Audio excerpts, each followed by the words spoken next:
भय ग्रसित रखता है।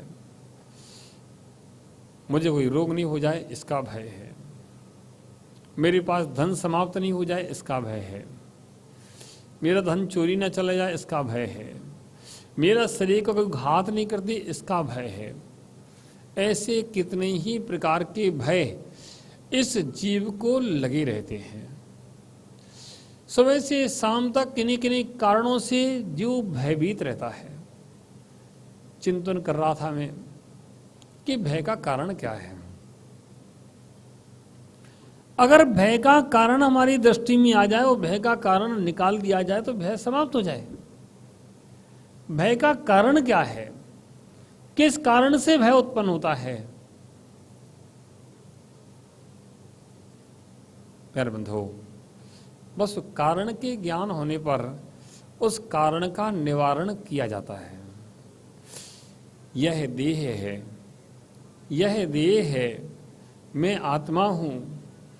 यह देह है, यह जड़ है, मैं आत्मा चेतन हूं। देह का विनाश कदाचित होता है, लेकिन आत्मा का कभी विनाश नहीं होता। देह से संबंध से जुड़े हुए संबंधी मेरे हैं, यह हमारी एक धारणा है। देह से जुड़े हुए संबंधी मेरे हैं, यह एक मेरी धारणा है।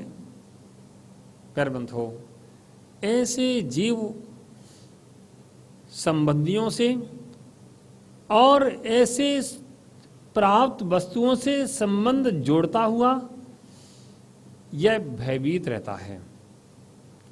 भय का कोई दूसरा कारण नहीं है। भय का कारण भी जीव ने अपने ही अंदर पैदा किया है। कहां पैदा किया है? अपने अंदर। एक बार सोच ले कि मेरा कुछ है ही नहीं है, मेरा कुछ नहीं है, मेरा कोई नहीं है। एक बार धारणा में बैठा दे तो फिर भय रहेगा क्या? शायद नहीं रहेगा। आप लोग रात्रि में, आपके लिए मान लो सतीश कुमार जी हैं, रात्रि में 20 लाख रुपए जेब में रख करके जा रहे हैं। कितने जा रहे हैं? 20 लाख रुपया जेब में रखे हो जा रहे हैं। तो ये आनंद से जाएंगे कि भयभीत होके जाएंगे? हैं? क्यों?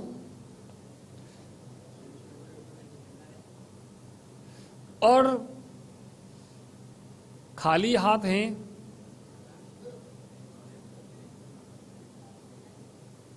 कुछ नहीं है तो है।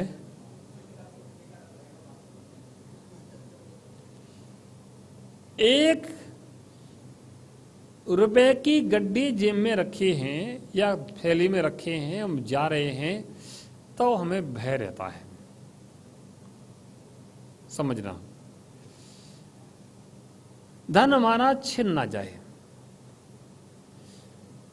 ऐसे ही अब हमारा और भी संपत्ति है, यह मेरी चोरी ना चला जाए, इसका भय रहता है। इसके बाद हमारे परिवारिक जन हैं, इन्हें कोई दिक्कत ना आ जाए, इसका भय रहता है। उसके बाद फिर ये शरीर है, ये मेरा है, ये धारणा है। और जहाँ शरीर से भी राग हट जाता है, इस शरीर से भी राग समाप्त हो जाता है, तो फिर भय किस बात का? बताओ। अब बच्चीलाल जी कह रहे थे एक दिन कि महाराज क्या करें, थक जाते हैं, अब शरीर थक जाता है। मैंने शरीर थकता है कि आत्मा थकती है? आत्मल तो बहुत है, शरीर थक जाता है।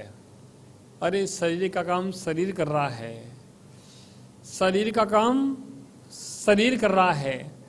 आत्मा के काम को शरीर के काम से डिस्टर्ब क्यों करते हैं? आत्मा का काम अपना जानना देखना है और आनंद लेना है, और शरीर का काम तो सब नष्ट होना है ही, उसको होने दो, वो तो हो गई, बचेगा क्या? हमारे प्रयास करने से बचेगा नहीं, लेकिन ये है कि जब तक है व्यवस्थित रखो। प्यारे बंधुओं, आचार्य पूज्यपाद स्वामी इष्टोपदेश ग्रंथ के अंदर एक कारिका देते हैं, न में मृत्यु कुतो भीतिर, न में व्याधि कुतो व्यथा, न में मृत्यु कुतो भीतिर, न में व्याधि कुतो व्यथा, ना हम बालो न वृद्धो हम, ना हम बालो न वृद्धो हम, ना युवतानी पुद्गलया, ना युवतानी पुद्गले। ना में मृत्यु, मेरी मृत्यु नहीं है। कुतो भीतर, किसका भय? आत्मा की कभी मृत्यु होती है क्या?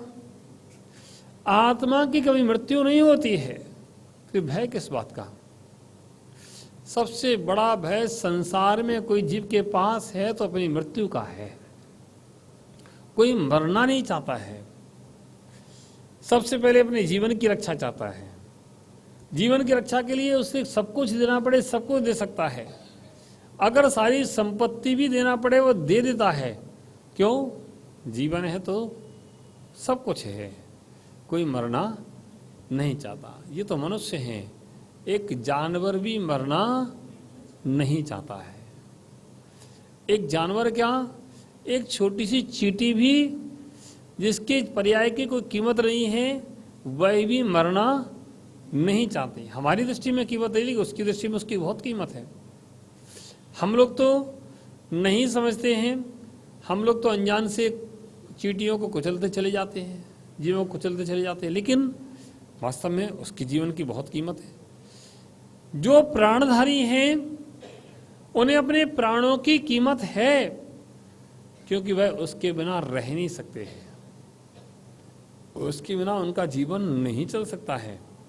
इसलिए उन प्राणधारियों की जैसे प्राण मेरे हैं वैसे ही प्राण उनके हैं।